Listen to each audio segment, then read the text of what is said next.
Hi folks, Elaine Marolakos Edelson with Astrology Mojo. I want to help you get your mojo back. And we are going to be talking about the lunar eclipse in Sagittarius today. But first, if you don't know me, then you may not know that I say that the planets in astrology don't make you do anything, that we live in a cooperation with the cosmos, so that when you make a move, when the planets make a move, you feel it. When you make a move, it's reflected by way of aspects and angles in astrology. Basically, astrology just tells you what time it is. It's neither positive nor is it negative. And because that depends on you. You know, when people say, there's this thing going on in the chart, in my chart, and I'll say, okay, well, it's not the thing in the chart that's going on. It's your karma that shows itself on the imprint of your chart. It is your energy, your behavior, your choices that I see in the chart. Okay. I have a fan on today because it's rather warm here. Inordinately warm for this time of year. So I might do like the model thing with my long, luxurious hair blowing in the breeze. Anyway, hey, hi, Khalid and Vicky. Nice to see you. Okay, so when I talk about the eclipses, we're in eclipse season. And I said the other day that I heard an astrologer on YouTube say, it was very funny, that eclipse season for astrologers is like tax season for accountants. It's a busy time. There's a lot going on. So remember that where the planets don't make you do anything, eclipses are a relationship between the sun, the moon, and the earth. So yeah, it's a little bit different because the sun, here, let me show you the picture. Nope, wrong one. I'll do that one later. There it is. Okay, so you see the lineup of a direct total eclipse is, excuse me, where the moon and the earth are in alignment straight with the sun. Okay, so the sun and the moon are not planets. They are celestial orbs, and without the sun, we would freeze. Things couldn't grow. We wouldn't have vitamin D. We wouldn't have melatonin to help us regulate our circadian rhythms. So there's a lot going on, right, with the sun and the moon. Without the moon, we'd tumble out of orbit, and as tsunamis would drown us. So yeah, pretty cool, huh? So when we have an eclipse, what we're doing is realizing some things about our, I want to say, integrity, about our lives, about our choices. So, oh, my husband is telling me that I'm so beautiful. I had a rough day yesterday. He was there for me. Yeah, thank you, honey. So eclipse energy shows you what you've been manifesting. That's what it does. And it always leaves a gift. That is information that I got from an astrologer way long ago, Signe Quintab, who was like an indirect mentor to me, you know. And I think that when I experience different energies or different definitions in life, what I like to look at is, how do they apply to me in my chart? How do they apply to my clients or my family or my friends? And then, then I tune in, meditate, and speak with the higher ups from different planetary systems that brought astrology to the earth. And so, I'm serious when I say that the planets don't do anything to you, but during eclipses, yeah, this is not about seeing yourself separate from something. This is about your integrity. This is about your karmic direction, your choices, your energy. Now, sometimes things are conscious in you, and sometimes they're not, right? So the lunar eclipse casts a shadow, like a glow on your emotional self and the things that you've been holding that could have been through a vow, a contract, that feeling of responsibility, or I'll take it on myself, but you're not always aware that it's been lifetimes or years that you've held this thing and you forgot about it. And now we bring it back to the surface. And the solar eclipse, so that where the lunar eclipse is more feminine in nature, and it can relate to an actual woman or a child, a parent, a sister, a sibling, a dear friend, a woman in your life, can be a catalyst, a trigger for the thing that needs to open in you. Now, on top of that, we have always 2 weeks apart, solar, lunar, or lunar solar eclipse, always. But now we're having a sandwich. I call it a sandwich. So on June 5th, tomorrow, 2020, is the lunar eclipse in Sagittarius at 15 degrees and, hang on, I wrote down the minutes, 34 minutes. And then on June 20th is a solar eclipse in Cancer, 0 degrees, I believe 21 minutes. And then on July 4th, 2020, it's the final lunar eclipse in Capricorn at 13 degrees. So with this sandwich of eclipses, we're looking at the fire energy, the water energy, the earth energy. We're in an air sign. Venus is retrograde in an air sign and seeking truth, seeking the value of what is true. So what's true for you? I don't know. What's true? Got to check in. Hey, Jay's here. Teresa. I'm going to take a drink of my butterfly pea flower drink. Isn't that pretty? All right, so the lunar, the lunar eclipse in Sagittarius. Let's talk about the vibe of Sag. Sagittarius is a mutable energy, which means it bounces around like a kid in a playground. Oh, what's that? Let's go play over there. Let's do that. Let's travel over there. And so a mutable energy, like Sagittarius, or Pisces, or Gemini, or Virgo, all mutable energies.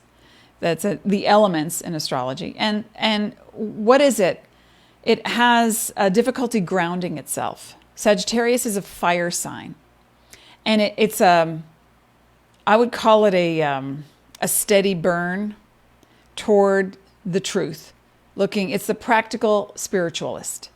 It can focus on health and medicine, body image. I've known many Sagittarius women or rising women who were models or in the cosmetologists, in the beauty industry, also in the health industry, science, and the discovery of things. Sagittarius loves to discover something. What's the truth about it? Let's look at the facts around it. That's the higher vibe of Sag. The lower vibe, which is called the mundane. Esoteric is the higher. Mundane is the more, common everyday. Can be judgmental, critical, cynical, doubtful. And on the atheist side of things, the esoteric is more spiritual. It's more religious. It's more dedicated to a cause. It carries the banner in a protest. And there's been a lot of that lately. But basically, the search is for the truth. So the mythical creature, the symbol of a Sagittarius, is a mythical centaur with a bow and arrow, searching for the truth. So it brings together all cultures. That's what the centaur represents, is something beyond your scope. Science fiction as well, fantasy, science fiction, and asking the question, like Isaac Asimov would, are you sure it's fiction? Really? I don't know. What do your dreams tell you? This is what Sagittarius loves to explore, the truth behind something. So with the lunar eclipse in Sagittarius, what we're looking at is your ability, in general, your ability to open to a steady glow, burn, flame toward the truth. What's true for you? Now, here we have Sagittarius, lunar eclipse in Sagittarius. Every time there is a lunar eclipse, there is a full moon. So there's a full moon opposite the sun in Gemini, which is right next to Venus in retrograde in Gemini. So we've got two mutable energies opposing, and this can stretch the truth. This can exaggerate the truth. This can bring out the dissension, the political caca that we see in the world. All the stuff that recycles itself, and it's like saying, aren't you done? Aren't you done being judgmental, being harsh, being violent? Aren't you done blaming? We have to stop this. How do we stop this? Well, the opposites in astrology will show themselves by sign. But what's really fascinating is that we're also having a T-square. Now, a T-square is like saying there's two opposites, and then there's another planet that is calculated directly 90 degrees on both sides. So it makes a T. Makes a T-square. Let me do that straighter. A T-square. And a T-square is like saying your right hand is doing something your left hand knows nothing about until it's pointed out by a friend, by a family member, by society, by your own reflection in the mirror, by you saying, wait a minute, what am I doing? Why did I do that? I don't understand. So let me show you what that looks like. Oh, Jay says, Sagittarius. Hello, Sag. Take it easy. If you are a Sag sun, rising, moon, or have major planets in Sagittarius, this is the week to really not attach to anything. That's what the eclipses show us, what we're really attached to. Not to make it about them or it, because it's ultimately you, and you are the magnet for everything in your world. So let me show you what this looks like. And if you don't know where Sagittarius is in your chart, you can go to my website, or Dean can post a link for you to get your free chart. And it also comes with the option of downloading your astrological life profile, over 30 to 45 pages, all about you. And Dean can post that link, because you can go to my website and get a free chart, just the chart, using one email address per chart. And let me find that. Ta-da! There we go. This is tomorrow, believe it or not.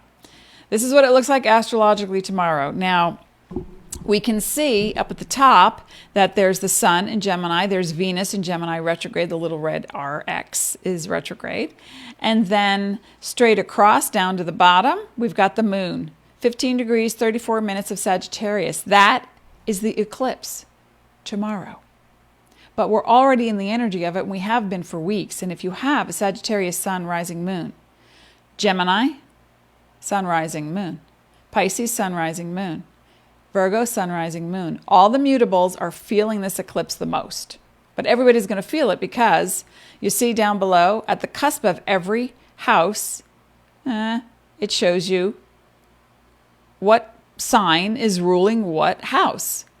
So you'd want to look at your chart and see where 15 degrees, 34 minutes of Sagittarius is in your chart, and you'll have an idea what house it's in astrology. First house deals with body parts, personality, childhood trauma, the independent nature of self. Second house deals with values and security, income, finances, and my glasses are crooked again. What is that about? And resources and your self-worth. That's the second house. Third house deals with, and the houses go counterclockwise. Wait, let me do that again. The houses go counterclockwise. Like right here, that's the seventh house. Here's the sixth house. Here's the fifth, 4th, and then the 3rd over there. Here's the 8th house, the 9th house, and the 10th house, and around the wheel to 12.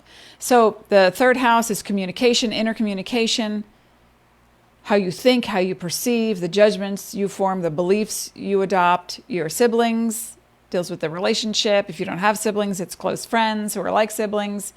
The 3rd house is also your expression in the world and short journeys, trips, travel. 4th house is your identity, ultimately your identity, but it's also your 4 walls in your home environment. Could deal with real estate as well. Mother, connection to mother and maternal, home and hearth and family. 5th house is romance, creativity, children, and risk-taking, playing. 6th house is health, your health, the health of others. You might be a practitioner. You might work in a health facility.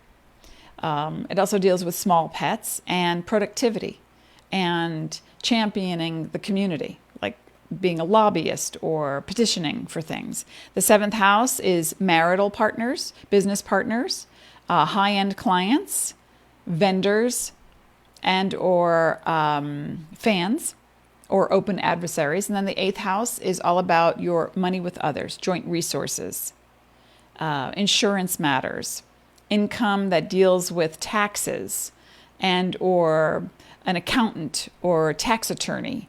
Also the spiritual doorway right here, the spiritual doorway to the resources and death, rebirth. Death doesn't always mean leaving the earth. Sometimes it's, you end something in order to begin something new. And the 8th house also deals with the spousal income and energy with the spouse, sexual energy with the spouse. The 9th house deals with contracts, with law, with travel, higher education, higher consciousness, philosophies, religion. And this is the house that Sagittarius rules in a general chart. Then the 10th house is career, masculine parent, possible fame or notoriety, your life direction. 11th house deals with, my hand's not going to go there, but 11th house deals with the group, the memberships, friends, dreams coming true, your wishes, elders, mentors. The 12th house is the house of the undoing, the psyche, the connection to divinity, the health and well-being of your mind, mental state, limitations, prisons, hospitals, contraction in your thinking and well-being. So, but now what I want you to look at is, okay, here, I'm going to move this so I can be on top of this. Okay. All right, so here is the moon tomorrow, 15 degrees, 34 minutes of Sagittarius, directly opposite the sun, 15 degrees, 34, that's tomorrow, but we're in it and we've been for weeks, and then Venus in retrograde. Now, the opposition in astrology is the one hand doesn't know what the other hand is doing. One side of you could be the receptive side, feels wounded, but the active side is muted, not talking about it. Or conversely, the active side of you is proactive and happy and working toward it, but deep down, there's something that's askew, amiss, disconnected, not being acknowledged. So then what you start to attract is incongruent. You're like, I'm putting in my time, my energy, my efforts. Why is it not coming back? How come they got the raise or the promotion? How come they got the accolades and I didn't? Because the extremes are in play. Now, here's what's interesting. You see this? Mars is in the sign of Pisces, and it's within 5 degrees of Neptune in Pisces. And it's creating the T-square. You see the T-square?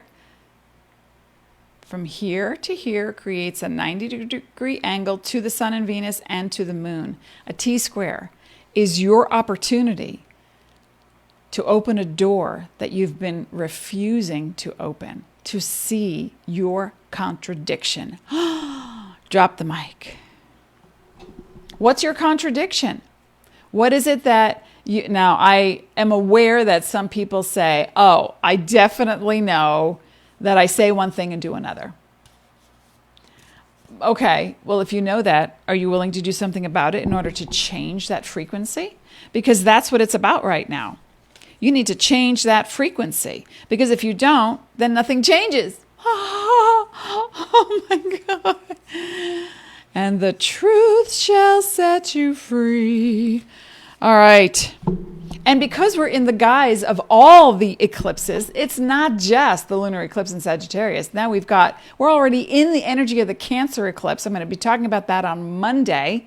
Yeah, that is the 8th of June. I'll be talking about the solar eclipse in Cancer 0 degrees and what that looks like in your chart.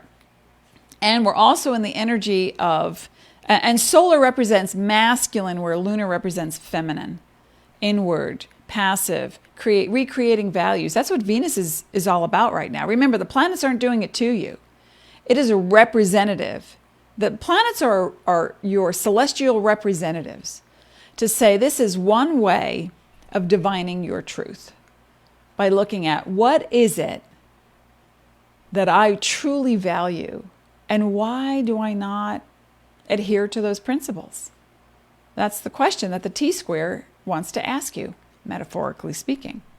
So does that make sense? Let me just check in with people. Teresa has a moon in Sagittarius. So, when you have a sun rising moon in Sagittarius, it can be a week of I'm not sleeping, or I can't wake up, I'm so tired, or I'm dreaming so heavily, and I'm just going to close this out for a sec. Or it can be that you're letting go of a phase. You're letting go of an actual woman in your life, or you're letting go of a feminine attachment to something that no longer serves you. Sun, rising moon in Sagittarius. You want to think about that right now and say, I have a client who is a Sagittarius rising sign, and they contribute to the world in so many ways. They're really clever. They're kind. They're compassionate. They bring networking people to get all kinds of cultures and background. But this person will not slow down.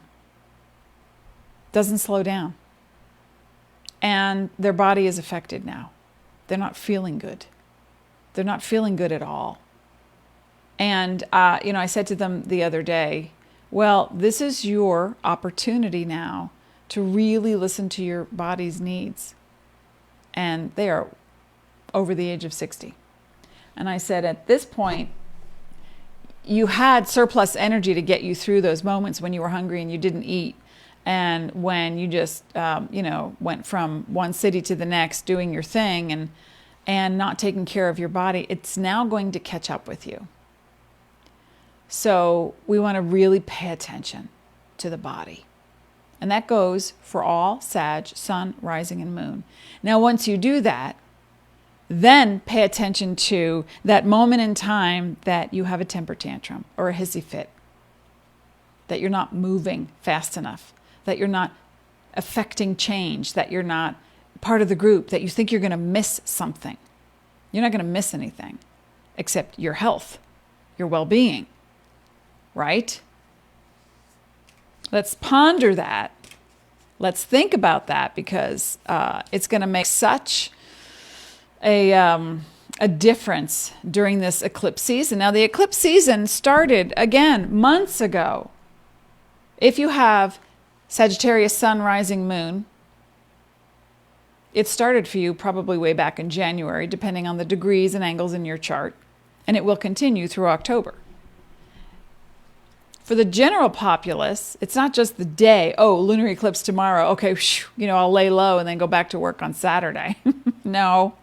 Through August, because we have so many overlapping eclipses, this is going to be very profound for a lot of people, very healing for a lot of people. Sagittarius is focused on the truth, but also sometimes it's combining spirituality with medicine or scientific discoveries and saying, I know deep down that ancient remedy my great-grandmother passed down along the line. Remember, this is about a feminine cycle.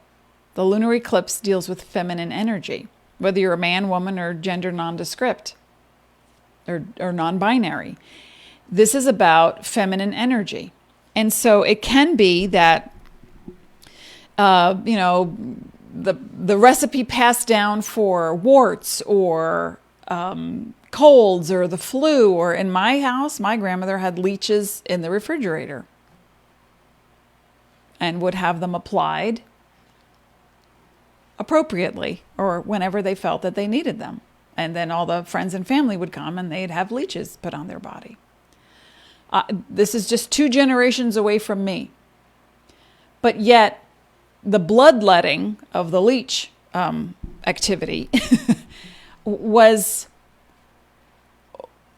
we want to say it's not documented. No, it's been documented. It's not scientifically proven. But yet, what changes and cupping? I remember my aunt cupping people. Cupping now is like a new trend. It's like, oh, wow, it's because now the science corroborates with the effects. But years ago, I would just watch my aunt put a glass over my grandmother's skin and light a match, and then the skin would pull up and I would go, okay, that's what they're doing. I didn't know what it meant, but my grandmother always felt better afterwards when she had aches and pains and arthritis and bursitis, and she always felt better. Now the science is meeting with the procedure. And some procedures are not living up to their standards. So when a doctor says that take this pill, you want to go and research that. Not just because the doctor said so. You want to research it. You want to know, how is it going to affect me? And what are the side effects? What are other people experiencing? Remember, Sagittarius is about the group. It's the collective experience as well. It's cultural. It's looking at what works. So let's look at reviews. You're going to travel to an Airbnb in another country in a few months? Okay, so what are people saying? This is the kind of stuff we're looking at during this eclipse. Does that make sense? I hope so. Let me just check in with folks. Hello, have a beautiful day. Thank you. I'm sending good vibes back your way. All right, for my birthday on May 3rd, I turned 60. Yay! New decade. And I bought myself a present. Now, I have an Andrew Gonzalez painting in my office, thanks to my husband. And I love his artwork. It's ethereal, it's spiritual. It speaks to all genders.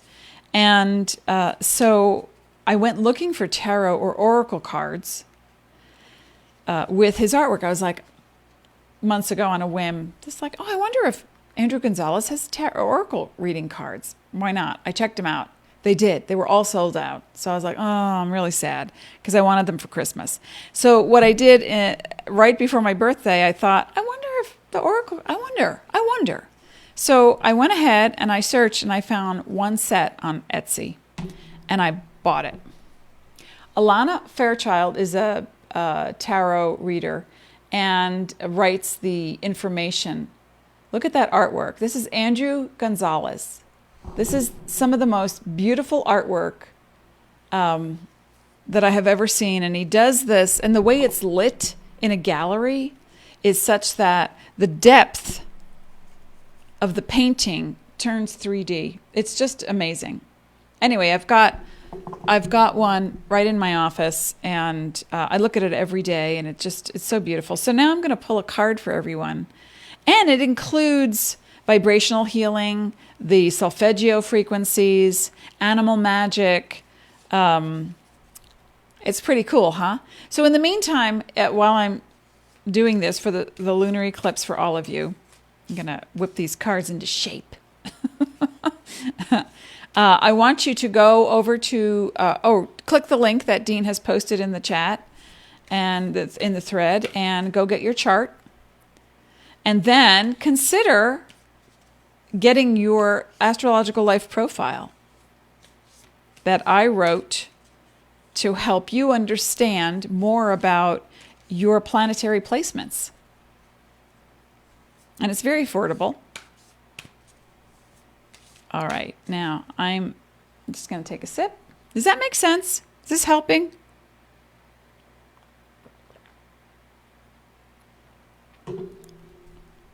I love eclipse seasons. I've been calculating them for over 20 years, and I've noticed the most miraculous things that happen in eclipse seasons. And now, combined with the Venus in retrograde and the T-square with Mars, we're looking at really uncovering the truth of the matter that stops you. You want to... Now, aside from pandemic, we are looking at what really motivates you. Where's your joy?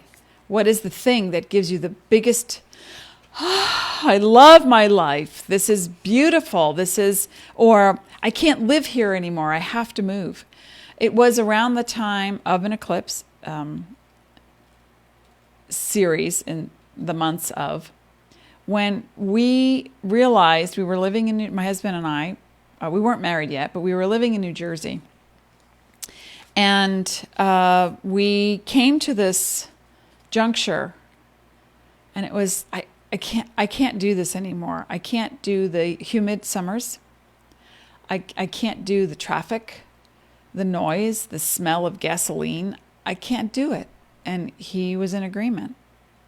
So we scouted out some places to live. We first went to California, and it was a very different feeling. But again, we went to, a big city. We lived there for Dean's business, and I could do what I could do anywhere in the world. But what happened was I was seeing people in person at a studio. I had my own studio. And then when we moved, I went to look for a studio, and it wasn't happening. And we rented this adorable house. It was a Disney house, Walt Disney's house. There were cottages, and we rented one, and there was an extra room. So I used that as an office, and I thought, okay, well, maybe I can bring people into the house, but I didn't know anybody. So I had to start really working my magic and meditating on, okay, what are the open doors right now? That was an eclipse series for me. What are the open doors? What's coming my way? And I'm open to, so that I could facilitate my passion and give readings. What's the best way? So I got out of my way to say it has to be a studio. It has to be the way it was. It can't always be the way it was. And then the phone rang a week later. And a woman said to me, I got your name from my cousin and so in New Jersey. And I live in whatever state in the United States. And could we do a reading over the phone? So my husband, who is like right on any kind of technology or advancements, or the name of his business is One Big Idea. So Dean always has like phone readings. Let's find a device where we can tape record your readings, and then you can send them the tape. So this was years ago. And so then my whole business model changed in a week, where I was now doing phone readings and recording them before everything went digital, and then I would mail them the tape. It was pretty darn cool. So that's this season right now that we're in. So now through September, you're going to notice some major changes. And these changes can be subtle for some. They can be extreme for others. But it depends on your karma, your belief system, and where you're going. All right, this is for you. Oh my gosh, it's gorgeous. I haven't picked this one. Yogini of 285 hertz. I know. Sounds like I'm speaking another language, right? I work with solfeggio frequencies, and you can go online, actually. Here's Yogini of 285 the hertz, the frequency of the hertz, H-E-R-T-Z, excuse me, has a lot to do with what you're vibing on the inside and what you need to vibe. This is the image. Excuse me. Isn't that beautiful? So peaceful.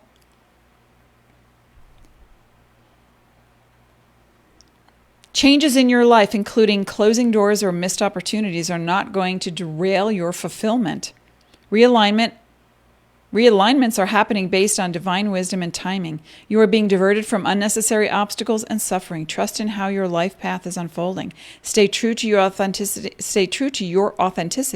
Healing journey. and your authentic healing journey, because it is working, whether you realize it or not. Significant inner healing is taking place. And it goes on for 3 more pages. So this is about a powerful healing, and the actual frequency of the tone, 285 hertz, supports wounds, cuts, burns, damaged tissue. So, oh my goodness, hang on.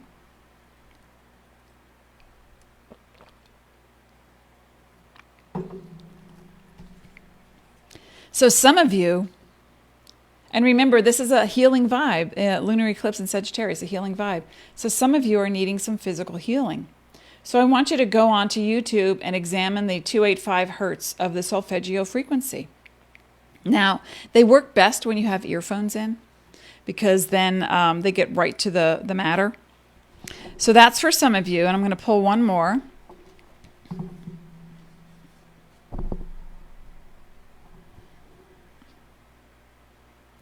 Oh, see, this is what it says about the 285 hertz frequency, is that it is the tone of optimal health, just like the yogini who has access to the original vitality of our spirit and seeks to infuse that well-being into the body, mind, and soul. This tone is healing, correcting that which has fallen out of alignment. I like that, huh?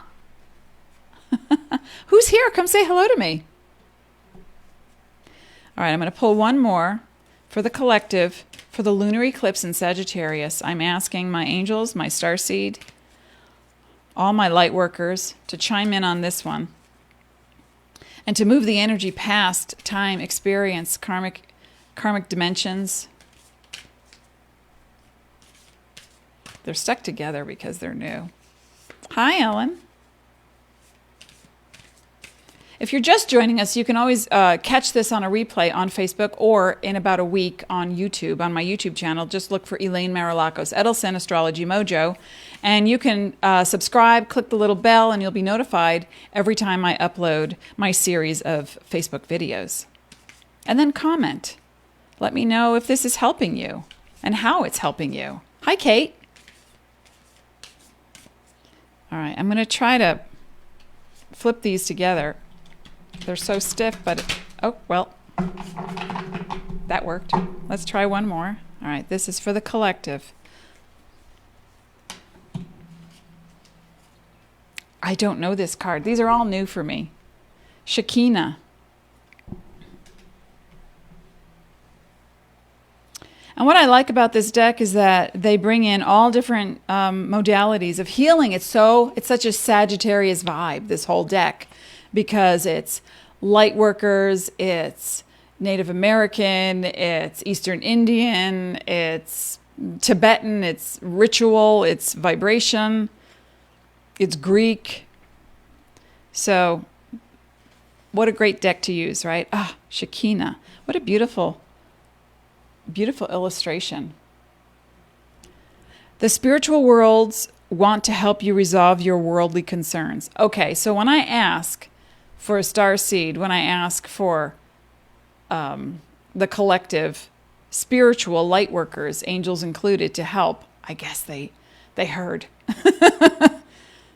It is safe for you to rely on spirit as a loving, protective, helpful, and practical presence, able to positively affect all areas of your life, including facilitating the resolution of physical problems. This is the second card now on physical ailments or physical problems. And that can also deal with social distancing, or the inability to work the way you did, or to move about, or have freedom, because Sagittarius needs to move, and people are getting frustrated now. So things are naturally going to start opening up. Okay, so this also says, do not limit your spirituality to concepts. Instead, apply your higher knowledge and principles. Grow your wisdom and live your path. That is such a Sagittarius credo. Grow your wisdom and live your path. Acknowledge your value as a person, as a soul. Treasure the gift of your path and let your spirituality integrate with all facets of your life. That's I think that's very powerful. And Shekinah is a Hebrew word that translates into the dwelling place of the divine. That's beautiful. that we are sacred change makers and healers of the collective. That's what it says right here in the book. Yeah. In the esoteric Jewish tradition of Kabbalah, Shekinah is the sacred feminine, the capacity for and experience of spirit entering the soul of a human being. So that's pretty powerful messaging. Thank you, universe and spiritual cohorts. I think that's pretty powerful. So during this phase of, well, all the eclipses, yes, but especially this lunar eclipse week and for the next several weeks, what I'd like to see you do is journal. And think about, I know you might feel restricted because of what's going on in the world, but I want you to think about this, something that we as a family implemented several years ago, that we do one new thing a day. It could be read a different type or genre of book. It could be listen to a different type of music. It could be try a different food recipe. It could be changing up the routine. One new thing a day is going to keep you feeling like you're moving toward freedom and at the same time discovering what your body needs for health and healing. Solfeggio frequency, 285 of the yogini world, and Shekinah, the feminine soul, and the feminine energy that we are all dealing with now, because the feminine is growing in power to meet the masculine. We have in this country a set of masculine principles that just don't work anymore. And from it come violence and blame and judgment and harm. So now we're healing. We're healing so many things. So I'd like to see you do one new thing a day. And it can be simple and it doesn't have to cost a lot of money or any money. You know, if you typically take a walk at night, take a walk in the morning instead. If you don't speak to your neighbors, why don't you just say hello, see how someone's doing?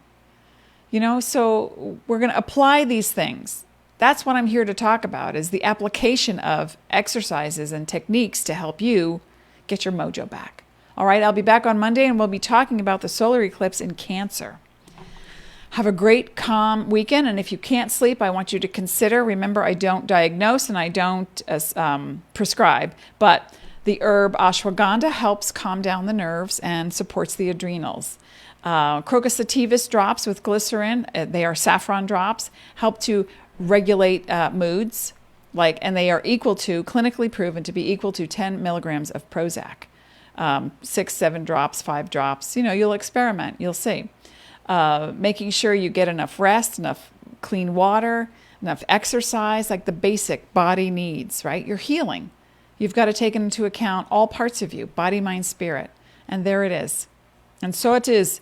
So it is written, so it shall be done. I think Yul Brynner said that in The King and I. All right. All right. You're welcome, everybody. So listen to the replay if you're just joining us. We were talking about the lunar eclipse in Sagittarius and the upcoming eclipses as well in June and July. And you finding your truth. All right. Be well. Be sparkly.